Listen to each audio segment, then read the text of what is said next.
What is up, guys? Today is the first day of my NBA podcast, BB Ball Hoops, after my name, Brendan.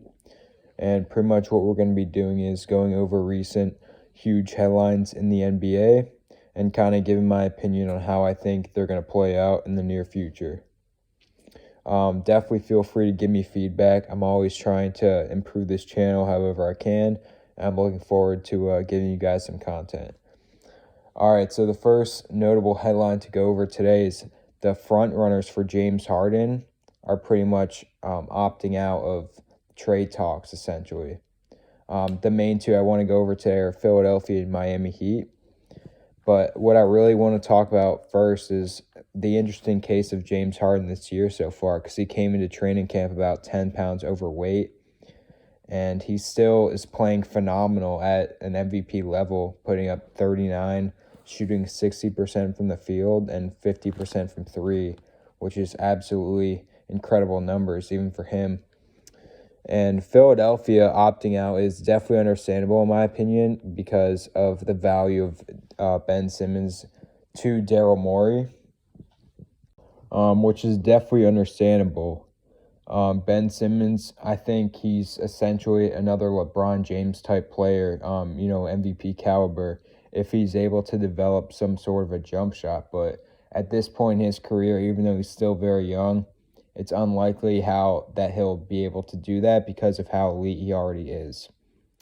And it's definitely understandable as to why they don't want to trade him, because they're still faithful in Embiid and Simmons, which totally understandable. I think they're both still very valuable together, even though they've greatly underachieved so far many people's expectations. But the package would have included maybe someone like Shake Milton or Seth Curry, another guard, as well as a 2022 or 2023 first-round pick, which I definitely think that would destroy the depth of the Philadelphia's guard bench. However, the acquisition of Harden really could help them make a deeper push in the playoffs, maybe even to the finals. But even through all of that, I don't see the chemistry between Harden and Embiid kind of lasting a long period of time, because they're both known to have conflicts with their teammates, and I really don't see them meshing together because they both are definitely ball dominant. I definitely think Daryl Morey and the Sixers should run it back with Embiid and Simmons for at least another 1 or 2 years. Definitely see how the fit plays out without Harden, because they are improving their chemistry slowly. And once again, many people forget they were only one shot away from the finals in 2019. So I think they definitely can make the finals as long as they keep developing. And the next team I want to go over today is the Miami Heat, which also distancing rumors. They don't really seem to be interested in Harden anymore because of how much they value their young players like Hero, Robinson, and Nunn. And the package actually would have included those three, well, in different formats, but those three as well as 1 or 2 first-round picks. But I don't really understand this move by Pat Riley because I think the acquisition of Harden will get them over that hump to consistently making the finals. But I don't think they're going to be the same team as they were last year, because the bubble caters to rookies and other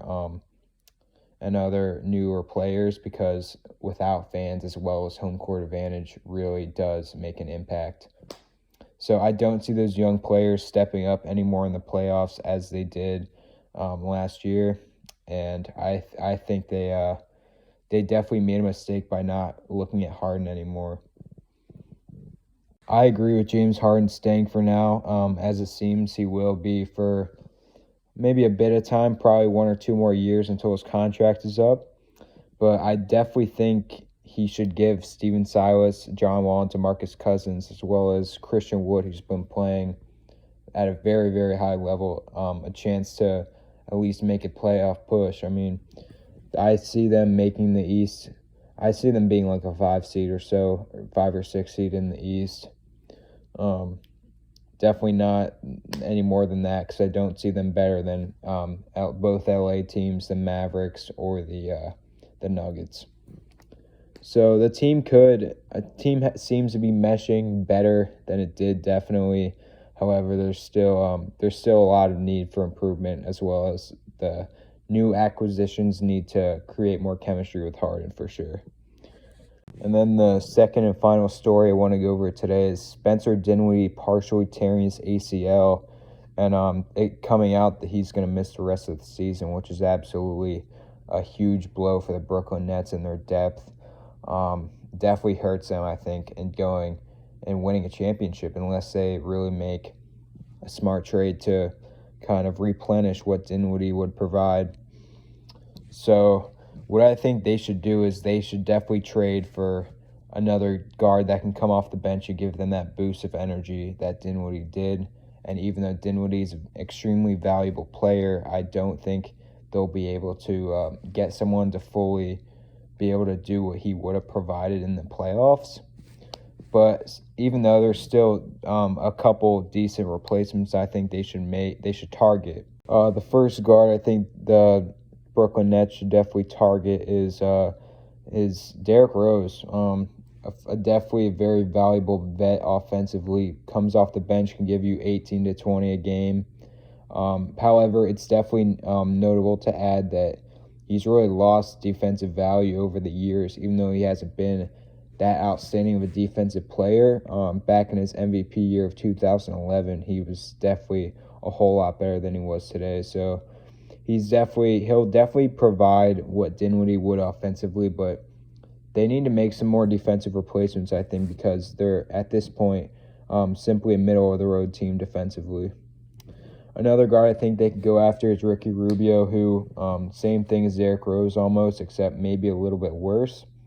Provides a little bit more defense than Rose, but still very deficient to what Dinwiddie would have provided. And just goes to show how much of a huge blow that was to lose him. But he would provide a nice scoring off the bench as well as assists. And really, I think he would mesh with that second unit very well. However, he's just not simply as valuable as he was before. And I think there are still better options to target, even though he would definitely be a decent replacement. And then the last guard I want to talk about is Evan Fournier, who's the starting guard on Orlando. But even though he don't really see the magic trading him at this point, especially with the hot start they've gotten to. At this point, they're still undefeated that I'm recording this video, but he's got a little bit of a heftier contract. However, I think trading for him, as long as they don't give up someone like Karis LeVert in the deal, would be definitely valuable for them because he does give that defensive. He has that defensive presence that they need in the second unit behind Kyrie. So he's not quite as good offensively. He doesn't really pass the ball as well, but I think with Karis LeVert already leading the second unit very strongly, he would be a definite upgrade to the current situation they have for sure. So out of these three, I would probably say Evan Fournier because of the defensive presence, even though he isn't as quite good as Derrick Rose or Ricky Rubio on the offensive end with his scoring and playmaking. So that's going to be it for this video, guys. I'm definitely going to keep keeping updated on what's going on around the league. And feel free to leave a comment if you enjoyed.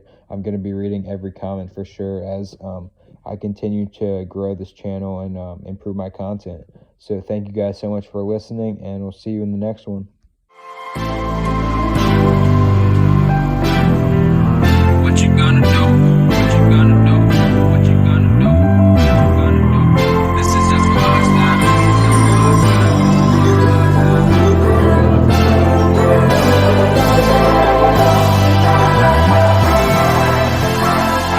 Yeah, I can never ever find the right